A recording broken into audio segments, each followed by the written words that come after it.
Hey, good morning, everyone. It is Sunday around, what time is it? 11 o'clock, 11:05, and I've been doing a bunch of projects around the house. It was actually really gloomy. It was a great car washing day, but now the sun's come out, so I'm going to have to pull the car in a little further.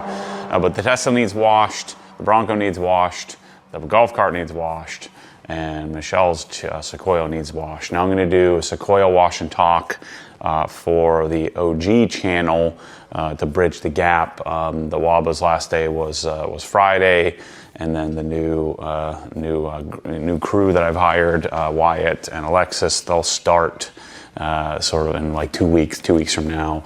And so I'm going to try not to screw up the OG channel and all the progress that Mike and Andrea had gotten us over the last 6 months or so, and us setting up the Matt Mormon channel, kind of divvying it up. But today's job is to do a long form, update you on where I'm at, do the Tesla, get it clean. I'd love to get all the cars clean this week, and so I'll be washing several of them. And so today's video is going to be more of a playing day, playing with some stuff. I have all day, got nothing else to do. I'm going to take a day off from the working out business. I ran yesterday, I did a 10K and I broke. I had a hard week at CrossFit, and I said, I'm training a little bit too hard. My old body's telling me to shut down. I am 46 now. Friday I turned 46, so anyway, I'm going to try to take the day off, but from a workout perspective. So anyway, I sort of addressed the elephant in the room. If you're not watching, if you haven't watched the podcast or Inside the Hex, I was working on my snatch high pull this week, and I did a serious pull, like pulled higher than I ever did, and pulled it right into my frickin' forehead. Darn near knocked myself out. Pretty sure I had a concussion, was bleeding everywhere. I don't think I'm going to end up with a scar, but it does feel a little, finally feels where I can touch it. I did that several days ago. So anyway, we're going to wash with Bathe today. We're going to use touchless like normal. I also have some touchless in my foam cannon here, my little foam cannon Frankenstein that I put together. I want to see if maybe the surface cleaner can foam the underside of the car, so I'm going to try that. And then I have these Carton sprayers out of Korea that I want to put the brake buster in and use this to foam the wheels for cleaning and see how this works. I want to see, part of the reason why I don't like the foamers in general, the Merrill X is the best that I found that we sell in the store. That I don't even have a Merrill X here at my house. This Carton foamer, I found, pretty much everybody found them all at the same time, and at SEMA, I found them 2 years ago. They weren't ready to provide us with any samples or anything, and so now we have it here today. They're available and ready to at least. I don't think they're in production yet, but I think they're about to head into production. I don't think I'm going to pursue. I talked to them about the possibility of being like the distributor for them, but I'll wait for somebody else to bring them in, and then if I really love it, I'll just buy it from them if they'll let me sell it. But I don't want to. I don't think I can provide enough value to garner that kind of exclusive relationship. What the heck's going on here? Why is this leaking? Dang it. So anyway, I want to get this set up to foam. We're going to do Gyeon Bathe today, which I haven't used in a number of years, so I'd like to test that out. And O-ring looks okay. Let's put this back on, see if we can seal it up. I want to see if I can foam the underside. It's kind of pointless to foam the underside of the car. I mainly just wanted to try it out. Yeah. Oh, there's a hole in the handle. Shoot.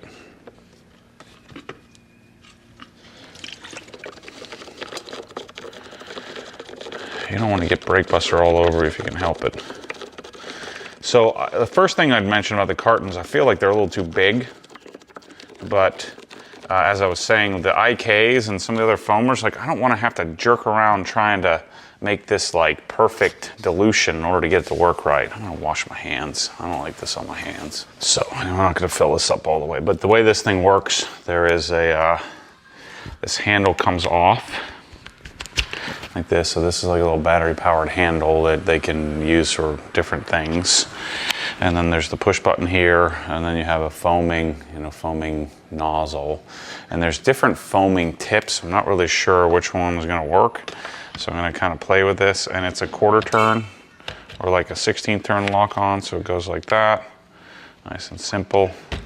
And then again, I set this guy up for touchless.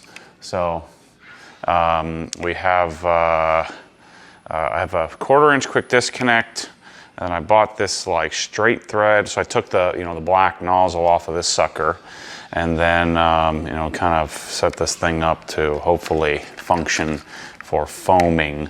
So it's going to, I know it works with the higher, the one for the Bronco, I'll show you that, but I want to see if it would maybe work with the other, with the other, the Hurricane Flip, the one that flips over.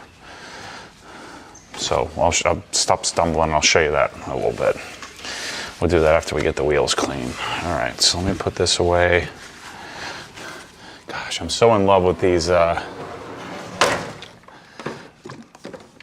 R2V cabinets. I need to get my frickin' brain together here today because I don't want to stumble through this whole video. Okay, so we got this set up. Let's put this over by the wheel and get this. Theoretically, if that foamer works really well, it may be more effective than the foam cannon because the product is not diluted. And so let's make some touchless. And I don't know what's in here. Let me see. Yeah, that's touchless. I need to stop wasting this stuff. It's so expensive. The amount that I use it for my duels. So I'm waiting on a couple more parts from. So my dilution's going to be way off. Let's just put like 300 or so in here, and then I'll fill the rest with water.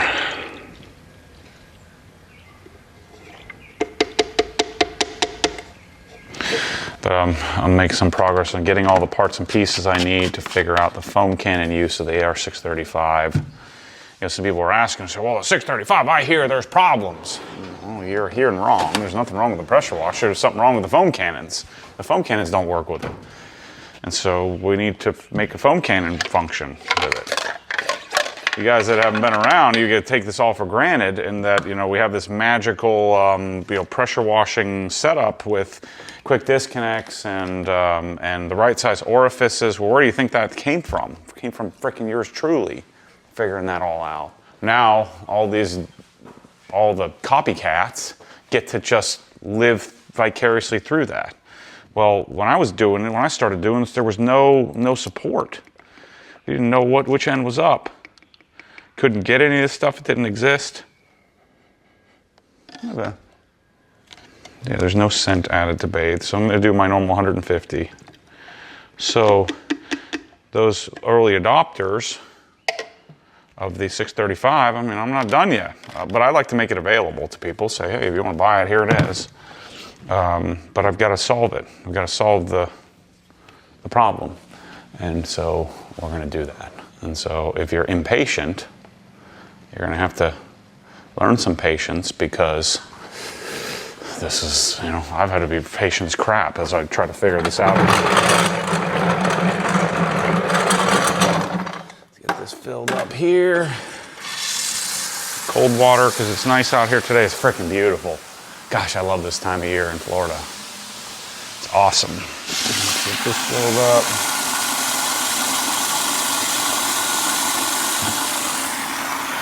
Touchless, and then you don't need to fill this all the way up. Largely filled up there, and we're good. And then I'll put some Bathe in the wash bucket as well. I'm gonna see how this goes. It's been a long time since I've used this.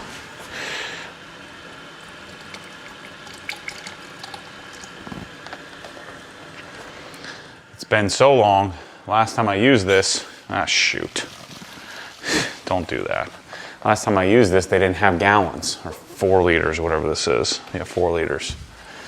They only had it in a small bottle. I'm like, that's freaking stupid. Feels good to get back out here. I've been slacking here recently. Just, I guess it's okay for everybody to take a little time off here and there, but I don't know that I gave myself credit for the time off. So I'm spraying some Atomac on the rotors. It's dry. Got that, I don't need that. And then, let's try this. So let's see how this works.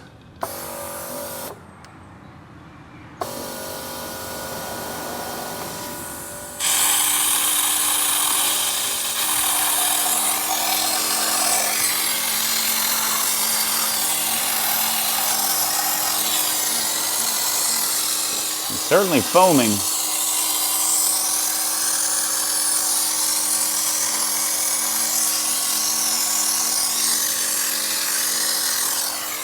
I don't love the pattern that it's doing.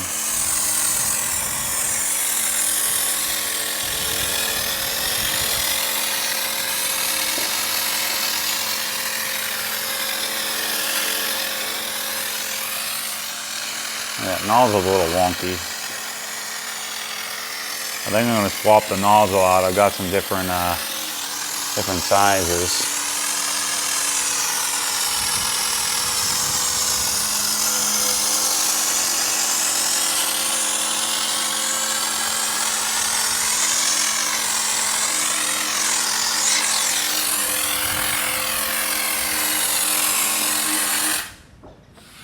Okay, so I'm gonna take this nozzle off, which I don't love how that's working.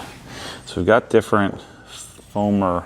This is what I'm not sure, because the directions don't tell you much. Let's try on these different tips here. So they come with these 3 different levels of foam. That foam's a little too foamy for me, so let's try the orange. And then let's put this other, I think this is a 25 degree on here.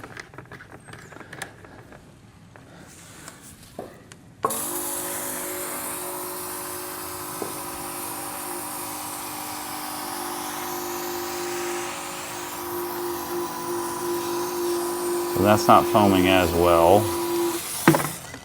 Let's try the black.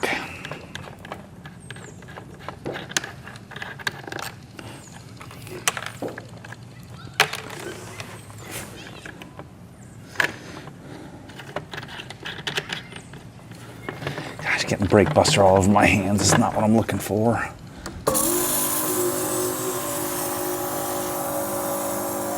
That's really thin.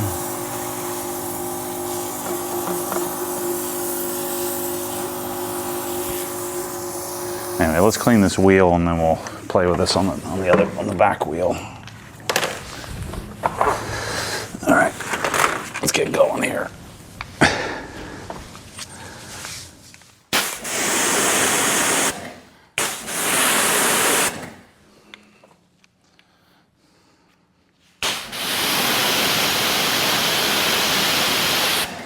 Actually, I would much rather do this, since I've got this open Tesla wheel that I can really get in here. So these are the stock wheels that I pulled most of the plastic off. So it looks, these wheels actually aren't bad. So this car, I've got full suspension. I've got all kinds of stuff to put on this thing. I got sway bars, all the different bushings and all that crap to put on here, coilovers. I'll be knocking that out in the coming weeks. So I have Mountain Pass Performance. I have their coilovers, which are a KW collaboration. I have, let's see, monoball joint. I've got, gosh, why is my brain not working today? I got all the parts and pieces necessary to have a, it's basically the same stuff that I put on. So I have the cyber arms, toe arms, adjustable sway bar end links. I've got the carbon ceramic brakes, front and rear. I haven't ordered wheels yet, but I'm going to do some wheels from Signature. So my friend Jimmy will get us set up there. I got let's see, what else do I got? You know, the active suspension delete modules from from Mountain Pass. The sway bars are unplugged. The brakes are unplugged from unplugged. All the suspension components, all the parts and pieces, the upper A-arms, all that stuff is from Mountain Pass.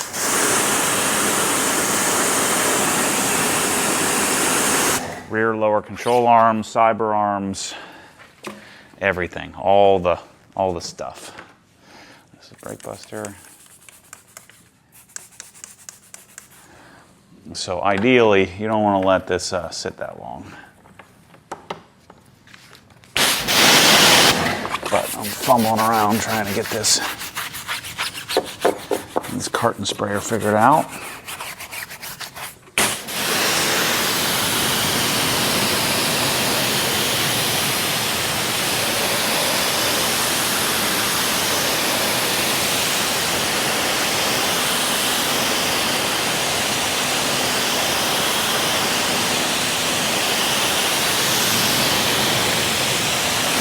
Remember, this is armor wheel coating on here, which is working great. Shoot, I like used a lot of product. I'm gonna have to go add more, so that's not good.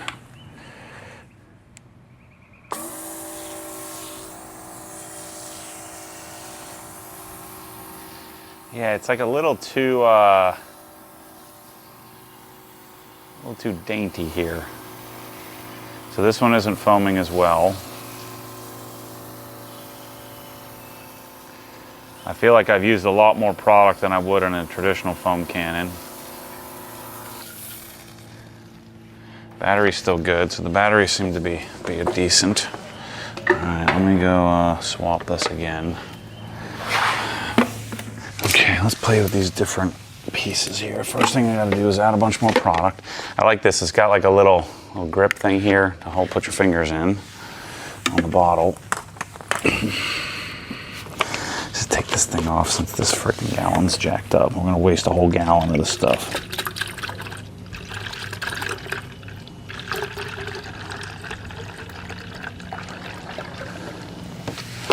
Brake Buster's cheap, so we can waste some product here. Okay, put this back on.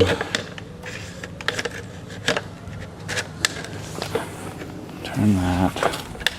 So you have the modified heads that they have, which is this black thingy, and then you have the one that comes with it. So let's try the last. Let's go back to white. So white was the one that was originally on with our modified head.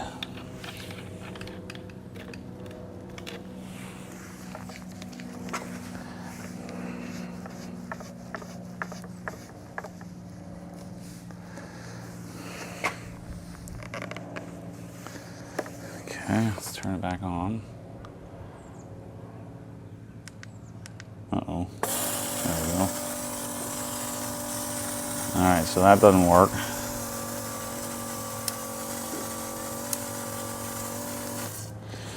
So let's go back. Let's go back to the standard head. And let's try black. The standard head.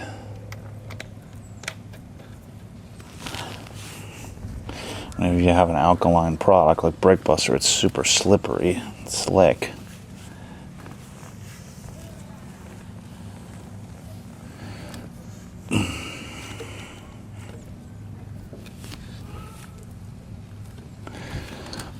It's kind of hard to line up the head. Alright, so black is no good. It's too much.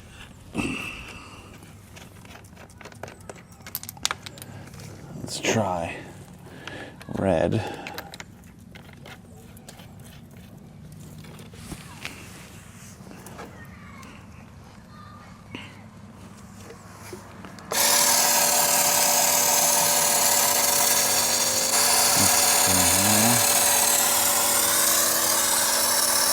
a little aggressive on the...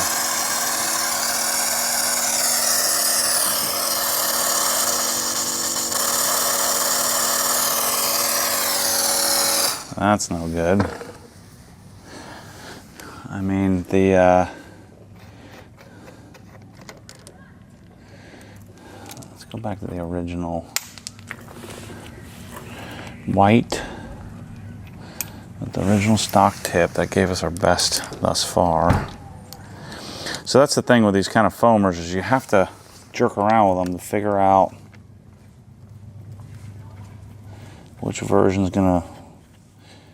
Like, you'd have to basically set this foamer up with a single product to get it so that everything... Yeah, once that thing grabs... Let's go back to the original.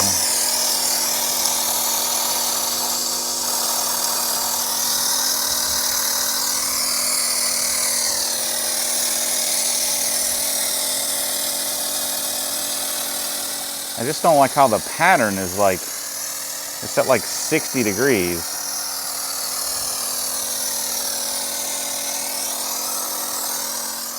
I mean, it's creating some pretty nice foam that's sitting and dwelling. It's just, there's like a little bit too much air in it with Brake Buster here. And this would be the main product that I would use with this. Crap, I forgot to spray the Atomax.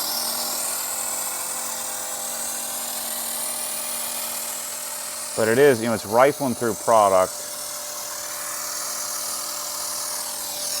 And see, I can't like come back to get a nice even coverage here. You have to stay in tight because see how it's flopping out the bottom. This is not ideal. It also has a little bit of a delay when you first turn it on that I don't like. So I found that with the sprayers, you know, the regular sprayer, versus the foamer was kind of not ideal. Let's put that over there. Anyway, we're just gonna work with it. We're gonna play with it. But I'm finding myself getting annoyed and wanting to just go.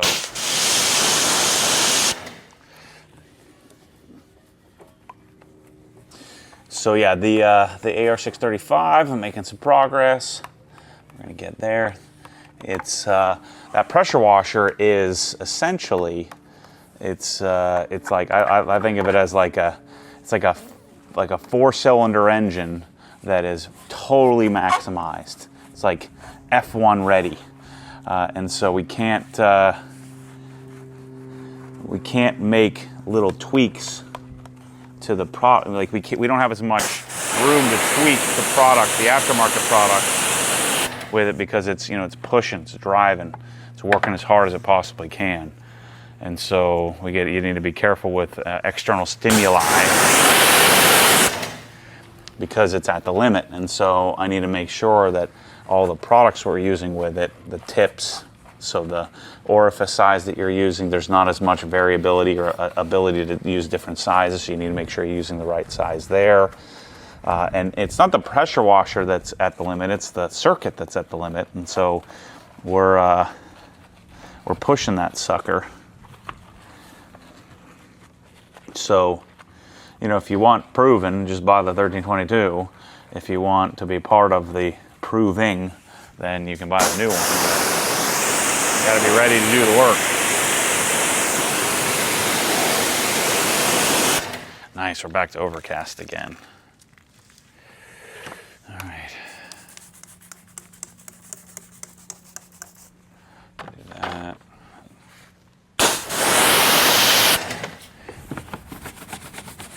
See, every time I start jerking around with foamers,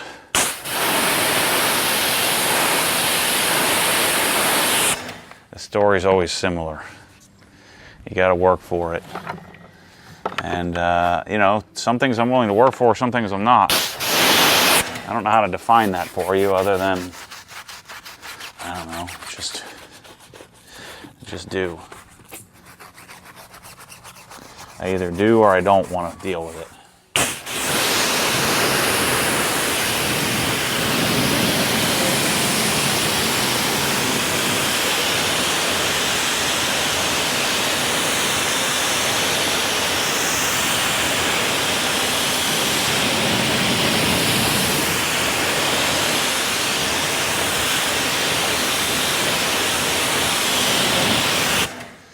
Okay. Get a little bit of Atomac on here. This will be one of the last times I have to deal with this because we'll go to Carton Ceramics.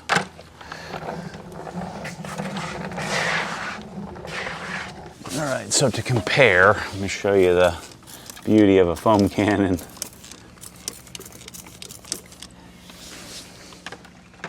Now, if I didn't have a pressure washer, then, you know, all bets are off on this sort of process. If I had been prepared, it would have taken 10 seconds, but I had to go get it. Look at that.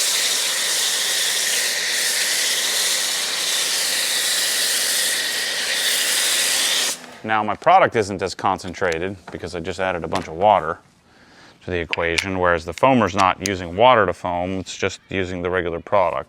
So clearly, what I would need to do to make Brake Buster work well, I would need to dilute it, and I would need to play with nozzles because that, you know, the product was too concentrated and too, you know, it's foaming too much.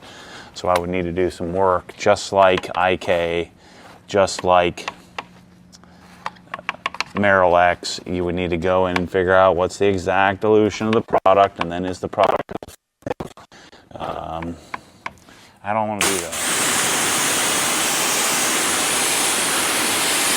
I'm being a little bit hypocritical here because I was willing to do that with touchless, but I'm not with a foamer for some reason. I don't know why, I'm just not. I just don't think the foamer, like the handheld foamer, adds that much value when no matter how good you make that thing work, it still doesn't work half as well as a foam cannon.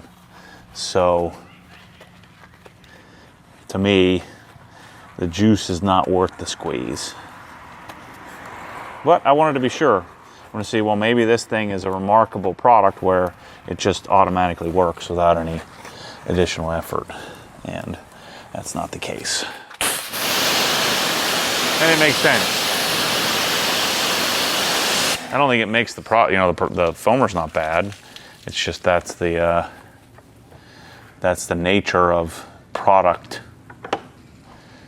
in a environment where you're attempting to make it foam.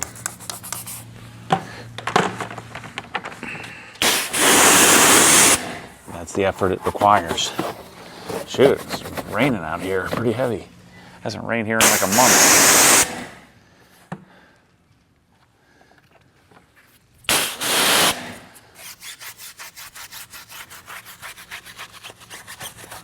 Sequoia is dirty, man. I'm excited to do a little washing with the armor stuff.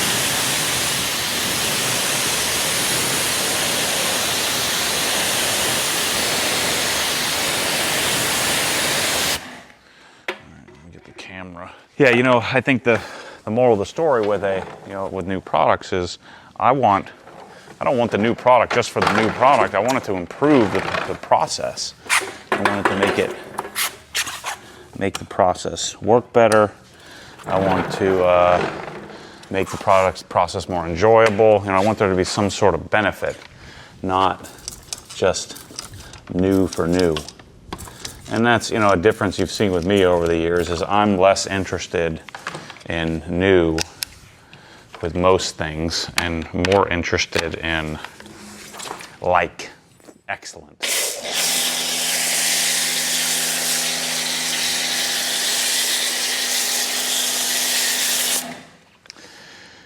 And so I think that's the thing, is that if I'm looking to like something that doesn't exist that I feel like can really add to the process, then I'm willing to do tons of work for it.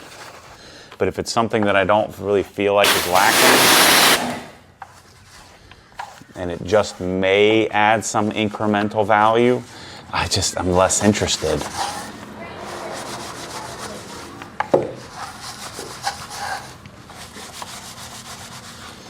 I'd be really interested in having carbon ceramics on this car is what I'm really interested in.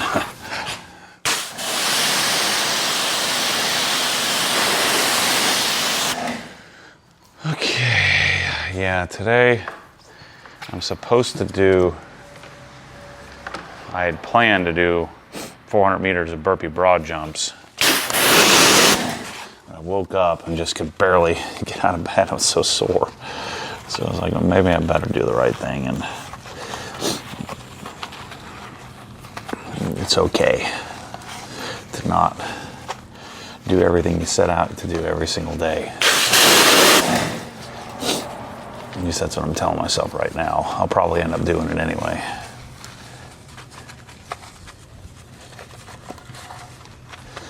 Okay, there we go.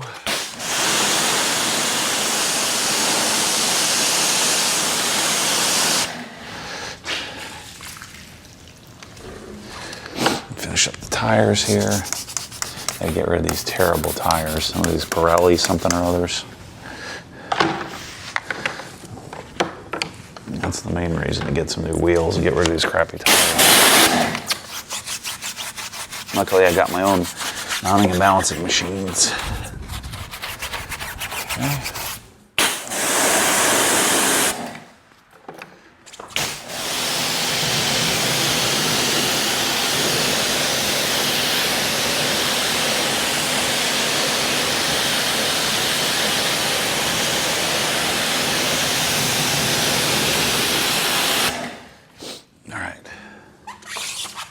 I don't think this is going to work, but I'm going to try it anyway.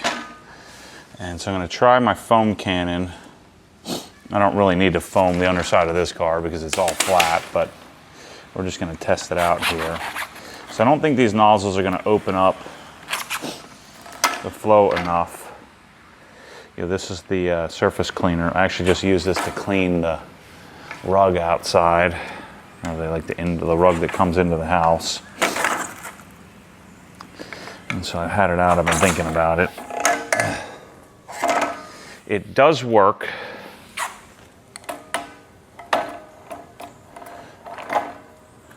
What's going on here?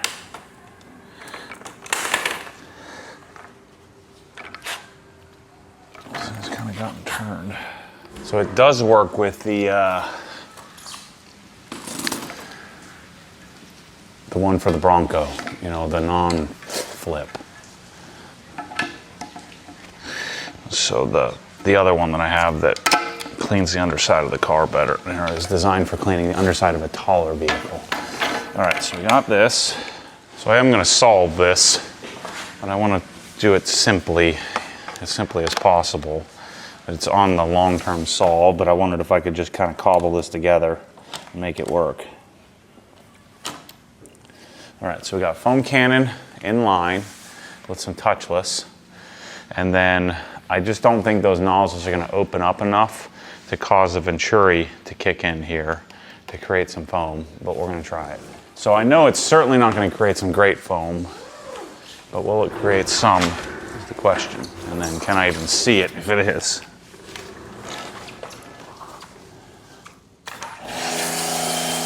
Oh yeah.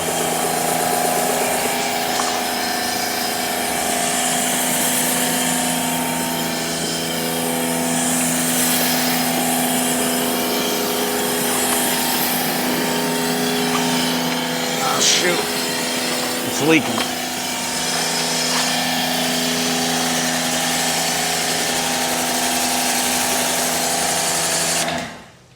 Yeah, it's not, I got my fitting leaking here. I need to tape it. Interesting. Okay. So it's not working great, but it is kind of working. We'll cross that bridge some other day. All right, let me foam this thing. But I wanted to do an initial test. It's creating a little bit of soap pulling, but I've got to go and retorque and retape everything. It's leaking from everywhere, so we'll deal with that some other time. I've reached my limit of fumbling here. I have a very specific fumble limit before I want to quit. There we go. Go back to what frickin' works.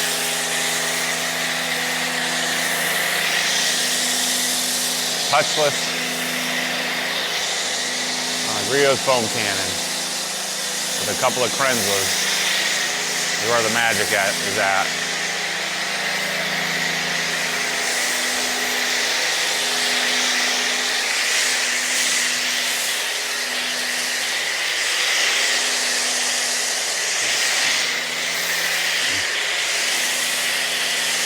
Remember, this car is CSL Exode. I've seen some detailing drama going on here where I thought this was common. I thought I wasn't the only person that knew this. I hope all you know this. Doesn't matter what a company tells you the length of the coating is. They're all 2-year coatings or less.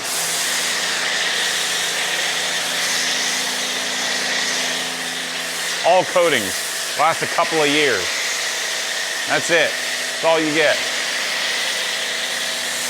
Can it last longer? Yes. Will it be performing? No. It'll be all contaminated and crunchy and gross. You've got to take it off and redo it. Every couple of years. Or less if you're doing a daily driver. That's why I never have a big problem with CSL Exo.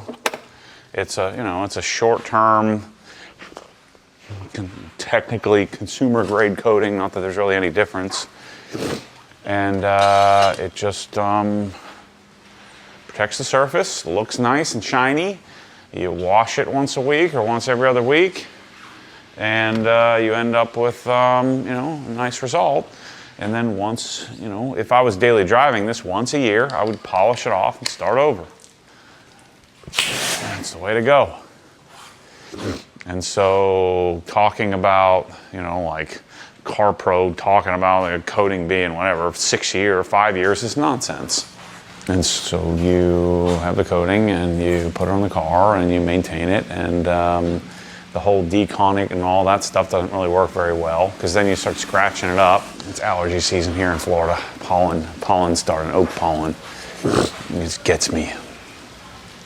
And then you start over. And that's been my MO for years.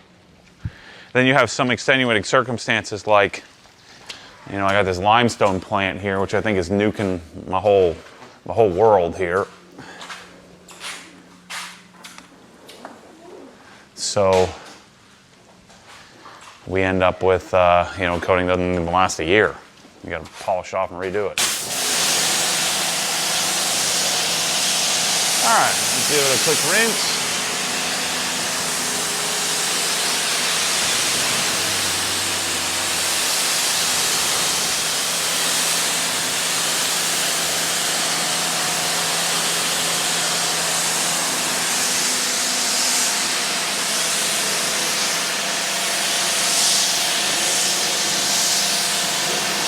In other words, why any company makes a claim of time, there's so many factors that factor into how long something's going to last, so just get rid of that.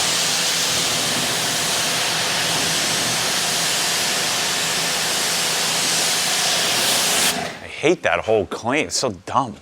Well, this is a 4.5-year coating. Well, how do you know? No, it's not. It's going to last however long it lasts.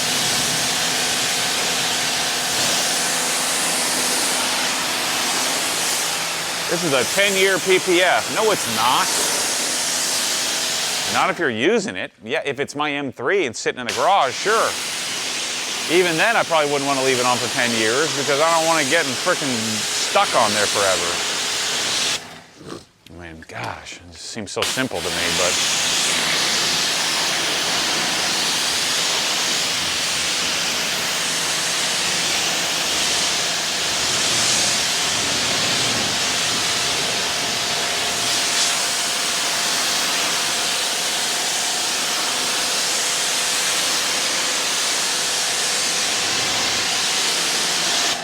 yeah, it's time to make this car cool.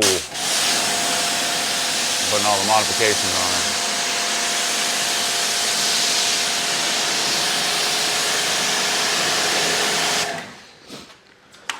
Yeah, there we go.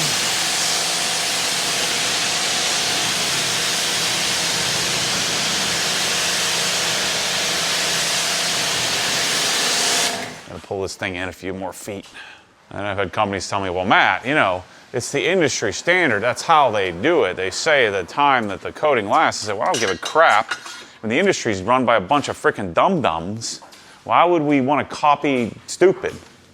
Why wouldn't we like stick to like common sense here?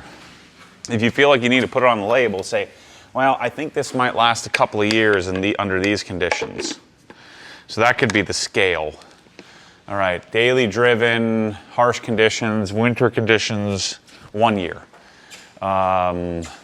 Weekend driven, only driven under special, you know, it's washed once a week, not sent to a car wash, 3 years. But subject to luck of the draw. I don't know why even go there. Just don't go there. Press-all bottle. It's going to last, I don't know, a while. I think it's going to be good. All right, Gyeon Bathe. Let's check it. So I got about a 750 milliliter total solution. Oh yeah, nice. Nice foaming.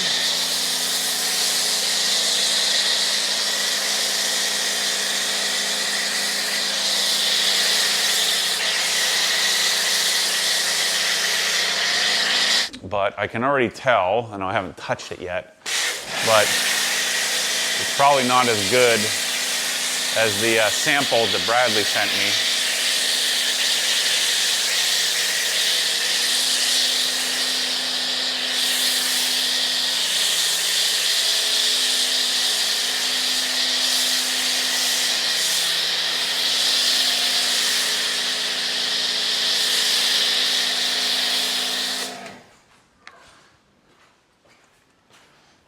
Sitting on the surface nicely.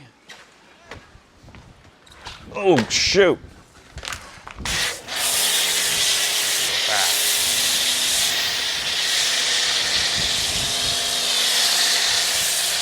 Dang, it's windy.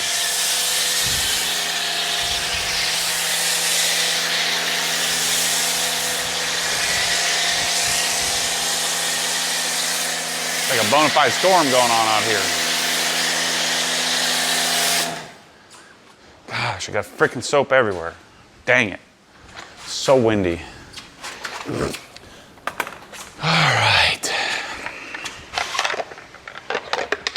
This coming week is D-Day here on Villages. So I gotta meet with them. The business model as originally intended ain't gonna work.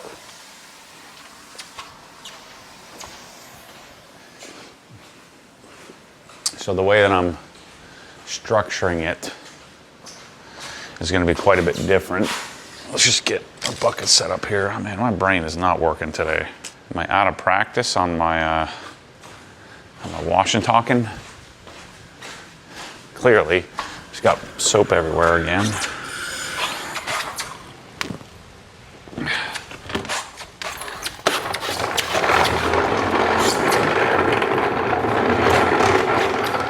So the original Village's plan was I was going to do 13,000 square feet and 4,500 on the first floor, 8,000 upstairs, you know, and 4,500 and whatever. You know what I'm saying.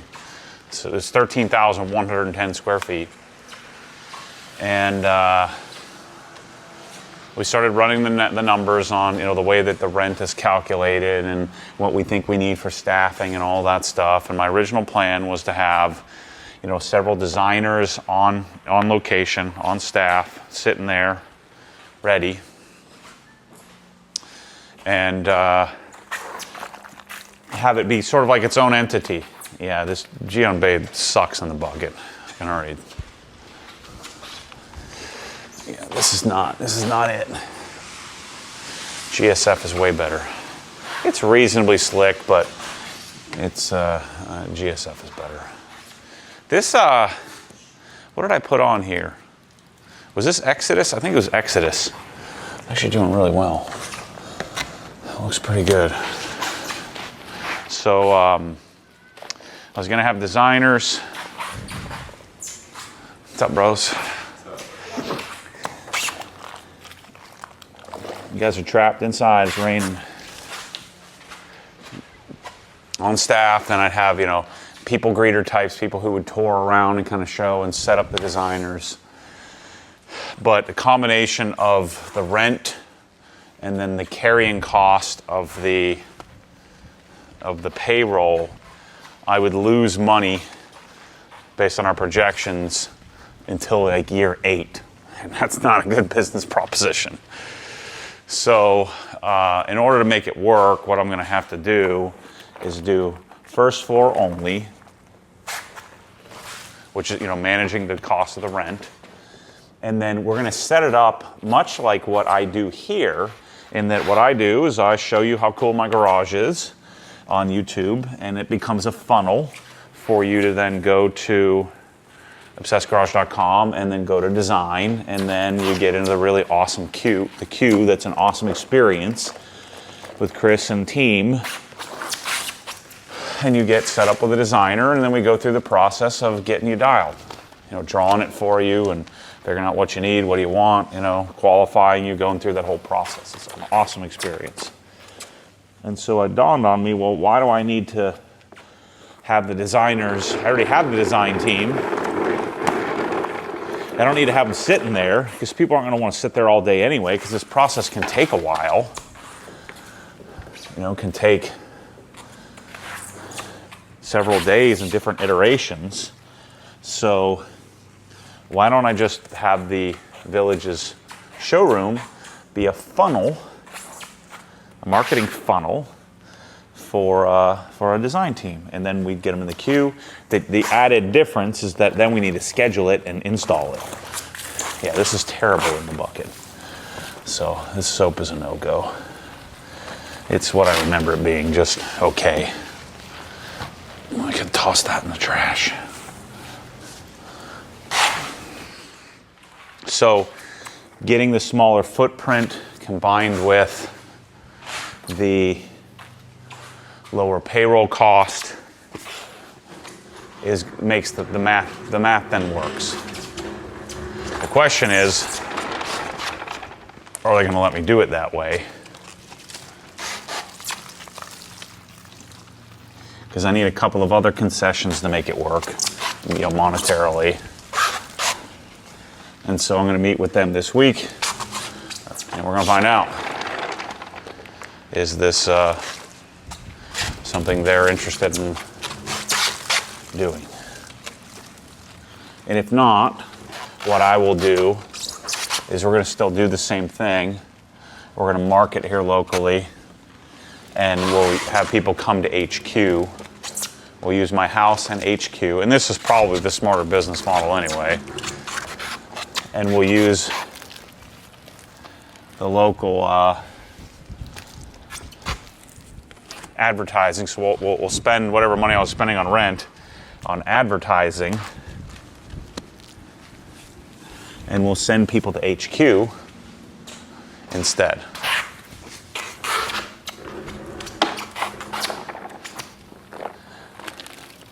And then we'll build the business without any rent. I'll build it here locally, and then I'll be able to turn it on in in a few years after it's already proven itself. So that may be what I end up doing if they're not interested in only leasing me the smaller space.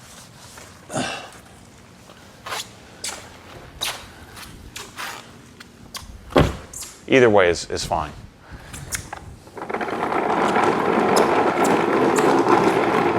So that's a big adjustment for me over what I normally do, which is just to hope and pray my way through the world. And so actually crunching numbers. The fear I've always had with crunching too many numbers is, had I crunched numbers on Obsessed Garage, I would have never done it. There's no way this is going to work. What do you mean? I'm going to wash cars in my garage, quit my lucrative career, and do this full time with dozens of employees in a 30,000 square foot warehouse, like there's no way that would have penciled out. So I take, but I think there's a happy medium here, because had I done it the way I was planning on doing it, it would have really sucked. I'm also in a different spot where I don't want to bootstrap it. I don't want to like go to work like crazy hard every day, you know, and like kill myself to make this happen. I want to kind of bolt it on to what we're already doing. You know, I'm not 35 years old anymore. And so I needed to figure out and ask myself, what do I really want to do? That's very different. Whereas before it would have been, what do I need to do to make it? Now it's, what do I want to do? And then how would I make that work? It's a different conversation. So I think that there's more of a, I'm sure those of you who've been around the earth for a while, you probably you have some similar conversations with yourself about this very thing of the calculation rather than the gut reaction. I mean, you got to use your gut. I mean, I wouldn't have gotten this far without it, but there has to be a bit more I don't know how you say it, but a bit more expectation setting and realistic risk taking, and then, you know, honest thought. What do I really want to do? How do I want to do it? And what am I willing to sacrifice for that? So, and being honest about that with yourself is not my natural tendency. I like to lie to myself and then regret. Finding that happy medium of entrepreneurship, but calculated with some intention behind it, is I think where I'm headed.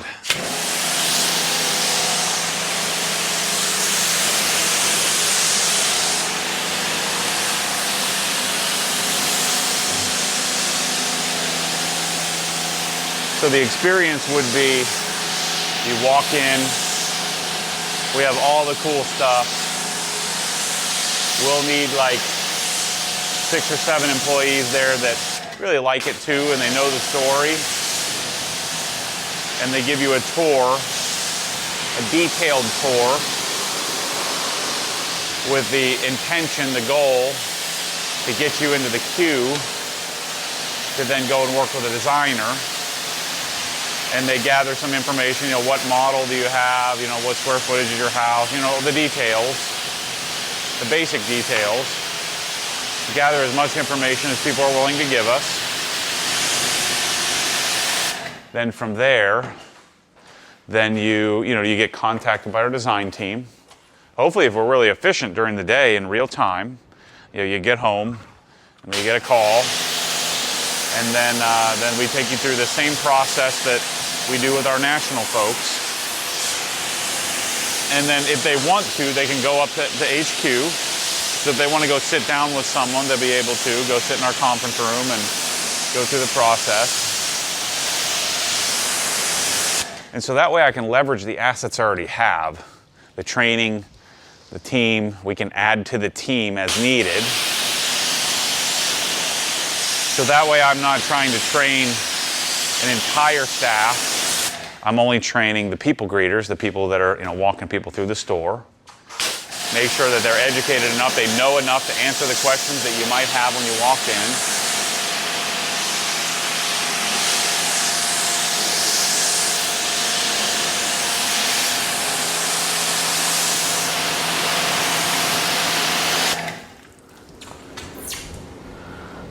is my TDS meter reading something funky there? But then still put people through the traditional amazing experience that the rest of the national team is accustomed to. National customers. And so that way I can then scale it quicker as well, because I won't need redundant positions. I won't need 2 sets of designers. You can have 1 set of designer, and I can bolt it on to their schedule. I also don't have to build 2 sets of schedules. It's just 1 schedule.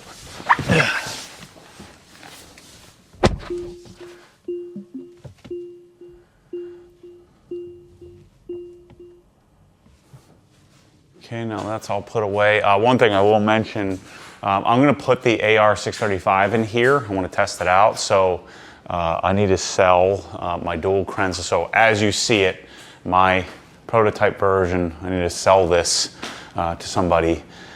So if you want this, we can put it on a pallet, ship it out to you. I'd say like this setup here is like going to be like 11,000 bucks. So I'll put fresh resin. We need to put the new handles on. So new handles, it'll all be nice and set up. I'd say 6,000 bucks shipped. Hit me up, matt@obsessedgarage.com if you want this, and it'll be a few weeks, maybe like a month before I take it out. But I'm going to do this single AR setup here, the 635, so that way I can continue to develop it and get it set up. But hit me up if you're interested in saving a bunch of money and buying my system to replace it. And then I'll probably end up with a dual setup again. We'll see. But I do want to do some long-term testing on the AR635.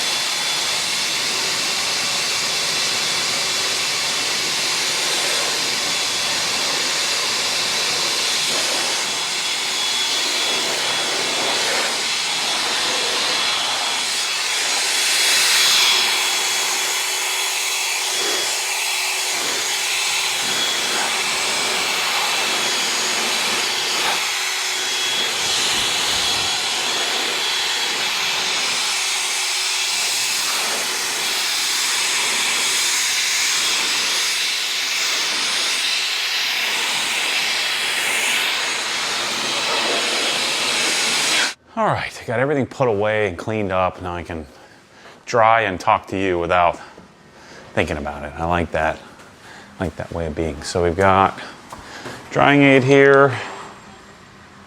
Shoot, I need some more drying aid. This should be good for what we need for this.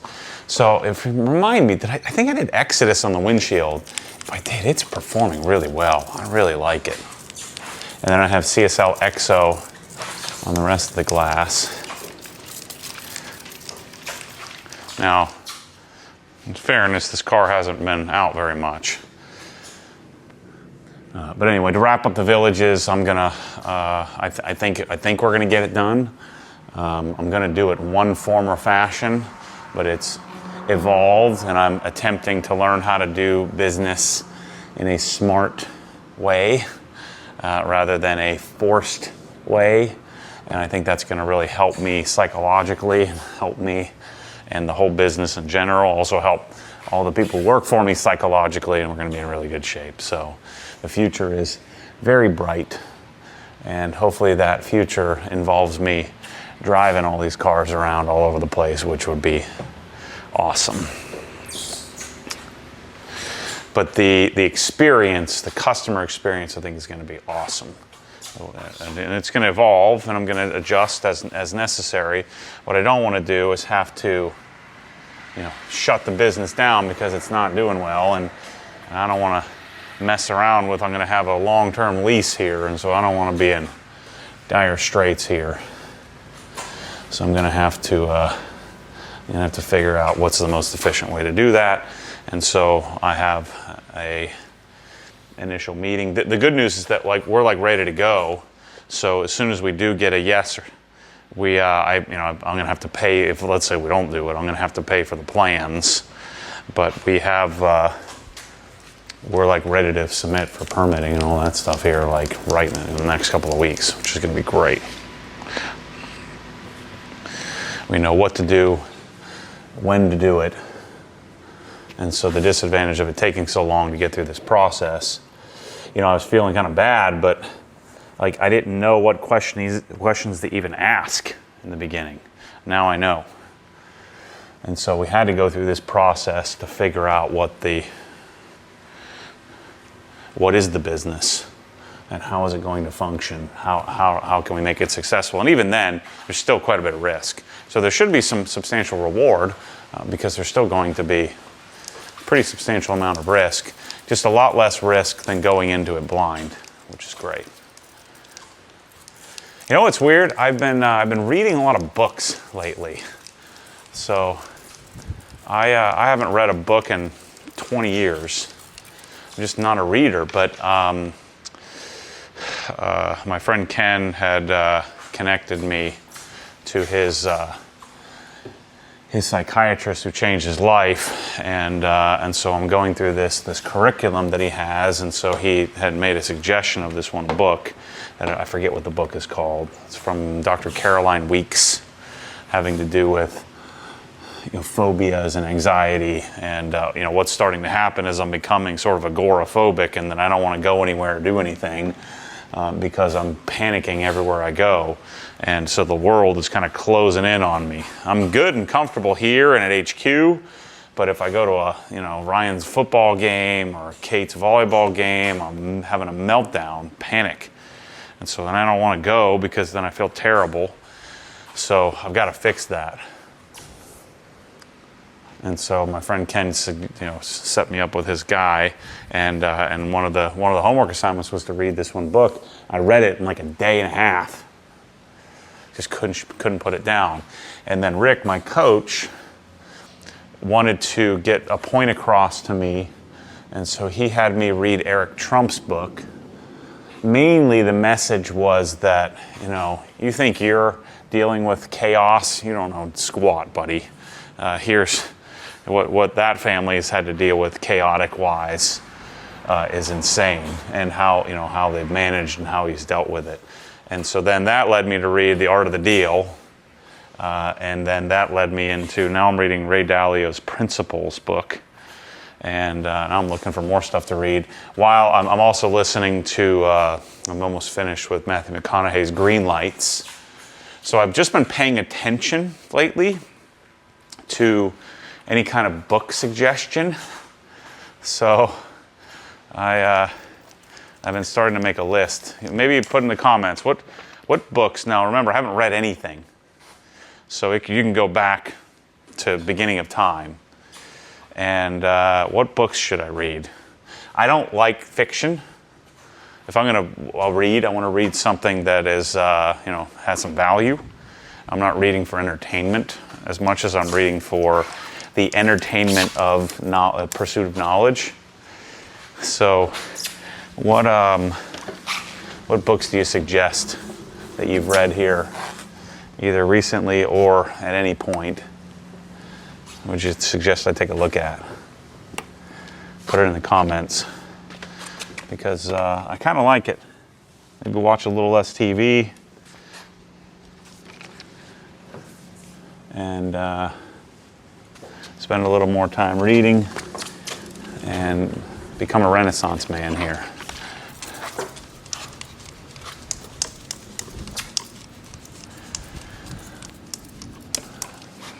So I'm looking to complete my mission here. I'm off track. I didn't get like crazy holiday off track, but I did have, I'm not in ketosis, so I am sort of out of whack in that I've had some off meals, and so now I'm through everything, through all the excuses, and so now I'm into what should be the pursuit of 2026 for me, from a business and a fitness and health perspective. So I'm fully engaged in that personal pursuit here of not perfection, but personal pursuit of a long-term ketogenic state. Like get in it for like 90 days consecutive. And so I signed up for Dr. Annette Bosworth's course. She has a course that starts January 26th for several weeks. I think it's 21 days. And so I'm going to take that course and use that as a fight toward long-term ketosis, combined with learning how to deal with that panic reaction. And who knows, man, I may be driving down the road. Maybe we're putting together a Obsessed Garage mountain trip again. That would be freaking sweet. Gosh, I couldn't even imagine. It'd be so awesome. Go show you guys all the freaking roads that I love up there so much. And I'll be sad that I sold the Helen house. I'll be looking for my next house up there. Maybe the next house I buy up there would be just for me. Who knows? If I execute on my goals for this year, I'll actually I'll start to get a paycheck from Obsessed Garage, and I'll actually have the funds to go and buy my own house without having to leverage so much. That would be freaking sweet. As always, I'm pretty optimistic. I think I can make it happen. I have an overabundance of self-confidence despite my ability to drive a car down the road when my entire livelihood and existence is built around cars. So the plan for this year, if you aren't a Hex member, you haven't seen it, but the plan for the year is, from a content perspective, from a video perspective, is to, we've been doing one video a week on Obsessed Garage, so I want to do 3 a week. And the garage, will be very garage specific. So let's say when we do the suspension on this, on the Tesla, it won't just be, long form suspension. It will be a video pertaining to the garage and maybe the tools we're using or the lift we're using. And the greater project would be doing the Tesla suspension, but it will have a garage tilt toward it. And we try to make it palatable, entertaining, interesting. So that's my plan. And so I want to do 3 videos there. I want to do 3 videos on this channel a week.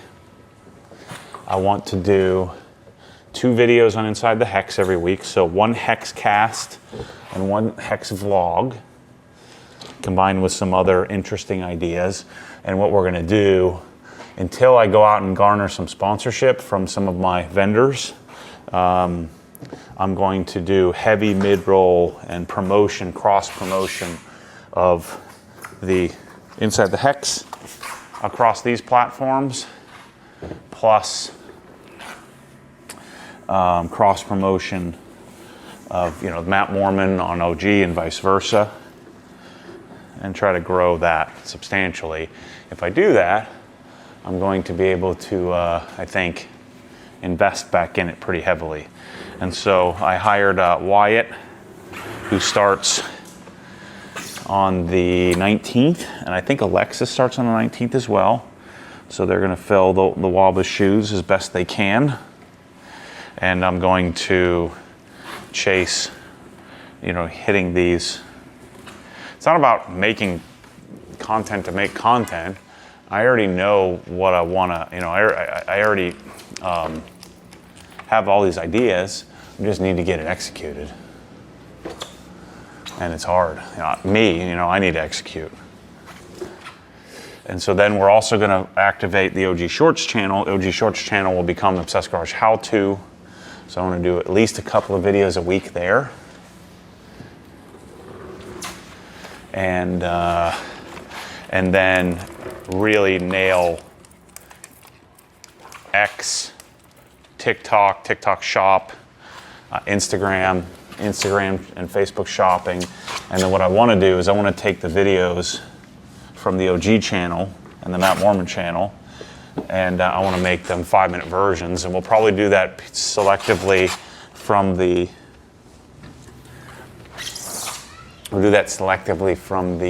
inside the hex as well, so we can promote it and cut up short form stuff to promote that.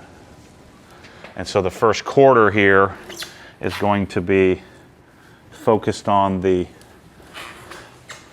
growth and the advertising of those channels, of my channels, and then the second half of the year, second 2/3 of the year, is to go out to all my vendors and start to promote them and get paid for that.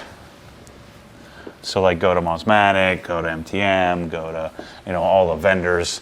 I want to go to Snake River Farms. I want to go to you know, some of the products that I use and promote a lot, Speed Queen, maybe even Wolf Sub-Zero, and try to pitch them on being like the, you know, the podcast sponsor, being the channel sponsor, so that way we can, I can make the media team a profit center rather than just a cost, a direct cost to OG. That will allow me to have the media team measured based on that, so that way I can reserve the measurements of product sales and stuff to some of the other divisions of the company, like the products team and so on. So we're gonna try to make each section, we're not gonna try, we're gonna do it. Each section of the website is gonna become a business unit in and of itself. So we're going to be very specific on measurement and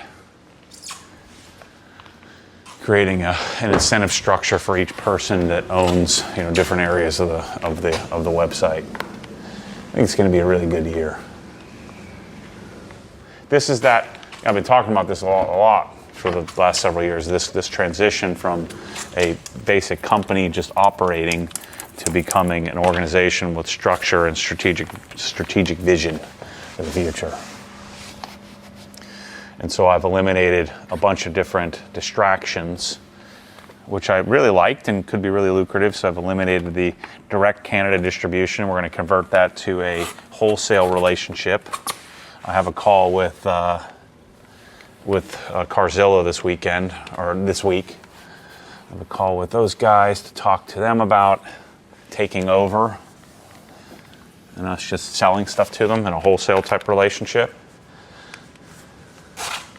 giving them certain permissions to use the OG logos and stuff like that, or they're our, you know, like say our exclusive distributor, so we can get all the OG products there,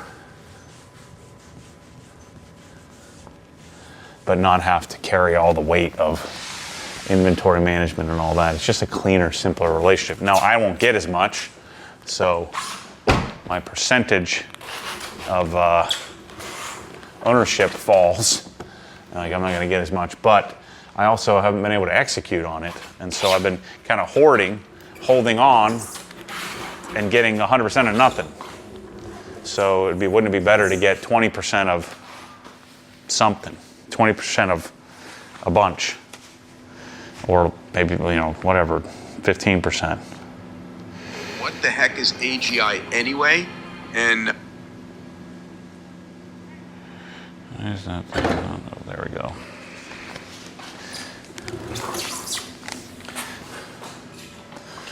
So, 2026 is the year I become a businessman instead of a whatever the heck I am now.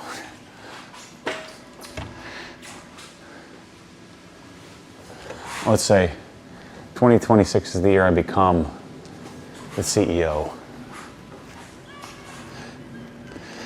Or act like it anyway. I think I've done a good job, but to get to this point. And so now I'm going to do an even better job to get to the next point, whatever that is. but it's garage focused. The garage is the anchor, and so I'm focused on the garage, and then what I may pursue to help support the channels is, rather than trying to sell stuff, I'm going to focus on being able to maybe advertise stuff. And, you know, don't freak out here. I'm not going to sell out. The way that I'm going to do it is, the only way I'm going to do it is if I can provide people value. Not just not value to the vendor as much. That's not the focus. The value is to you, and then the vendor or the sponsor can benefit from that too.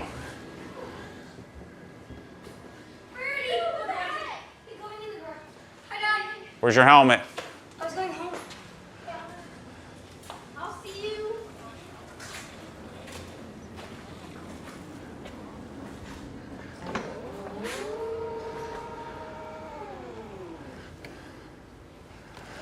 Yeah, getting everything clean.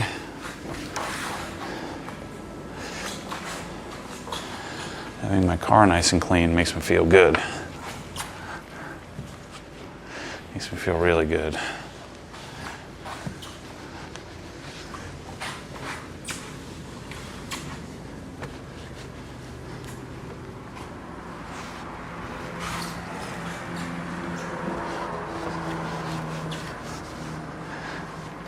Got to do a little bit of vacuuming as well.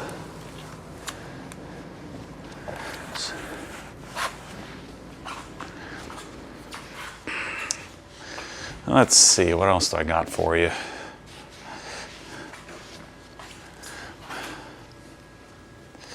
I've got to do a wash on the Sequoia this week.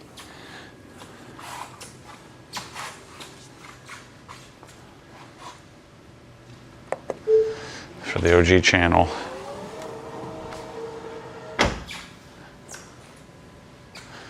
All right, exterior's nice and clean. Let's do our wheels.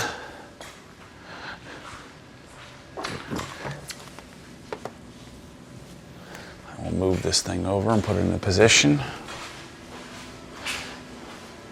Got to do a software update. What I'm looking forward to on this thing is, you know, it's crazy.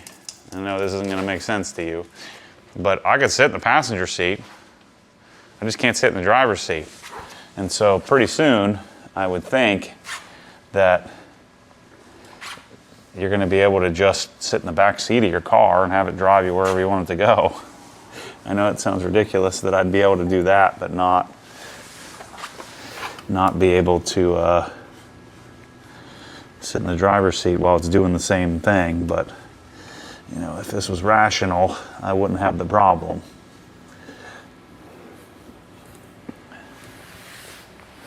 So, kind of looking forward to that, where I can just get my freedom back. I don't have to rely on other people to go where I want to go. I'm actually looking forward to finishing this up and go hang out on the couch. Once Wyatt gets here, I've been saving the, out of laziness, I've been saving the golf cart cleaning. The golf cart needs some Maddie attention for sure.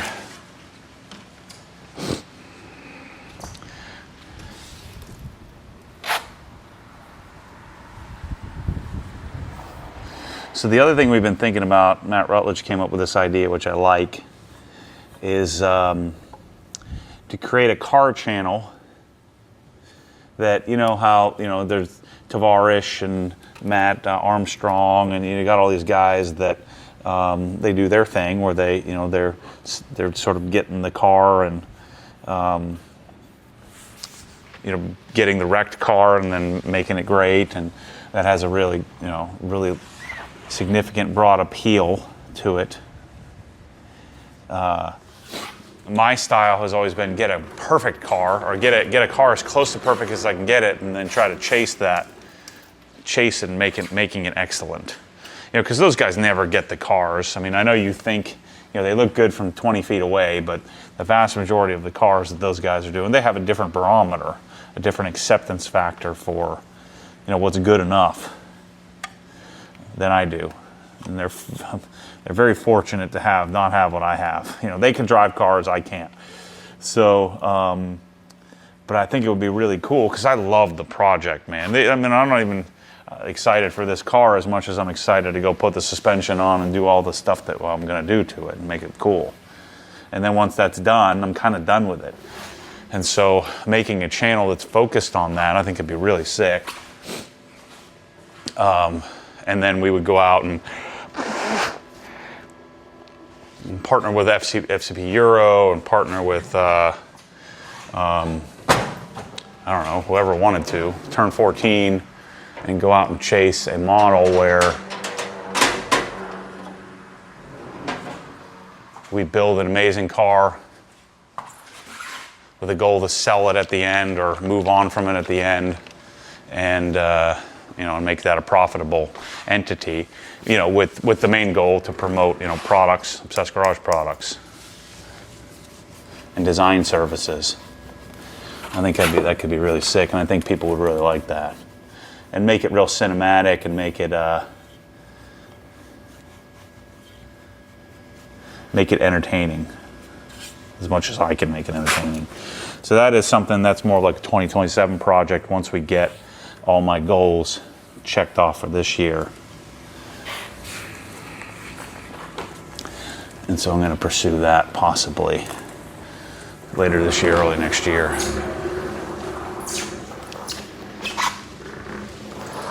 Okay, the other thing we're going to do here today, I'm going to put a scent bag in the car. I don't like to put scent bags in them when they're brand new because you have that, you know, that awesome new car scent. But then later on, like now, is a good time to throw a scent bag in it. I'm going to put leather and leaves in here. I need to do a little bit of vacuuming as well. So I'll get the windows tinted on this. I'll get this thing, I'll have Rob come up from ProMaster Film Solutions. So he'll come up and dial in my tint here on many of the cars. I'll get him to come up in the next couple of weeks. Get that done. I need to tint this. I need to tint the Bronco. I need to tint the Sequoia. I need to tint the GT3 RS. So basically all of them.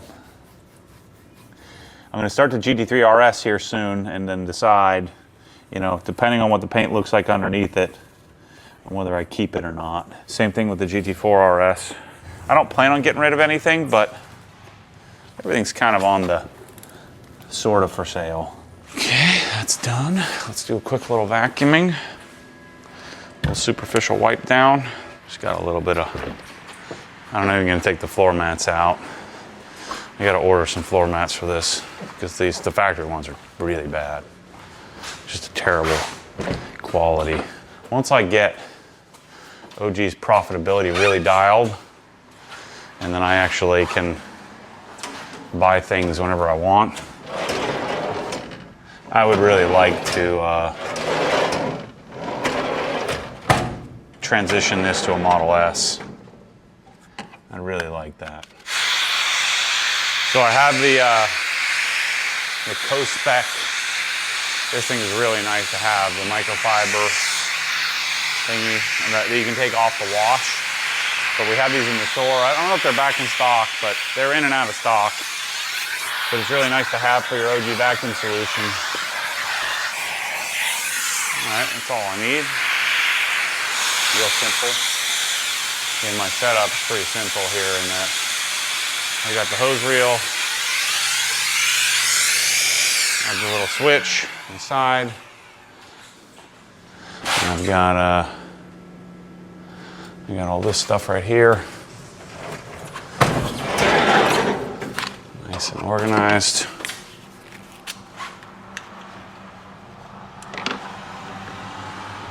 See how nice that is? It's pretty sweet.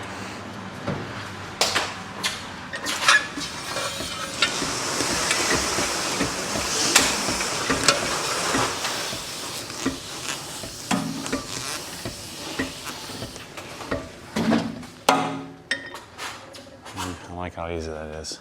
All right, everybody, that's a wrap. I'm just gonna wipe it down with a little bit of Griot's interior cleaner. I'm gonna put my leather and leaves pack in here. This was one of the prototype bags, so I'm telling you, this is probably the best product that we make. Shoot. It's pretty strong right from the get, but then it settles in nicely, and I just throw this underneath the seat. Great. Greatness. Put it back behind here. Put it underneath there. Nice.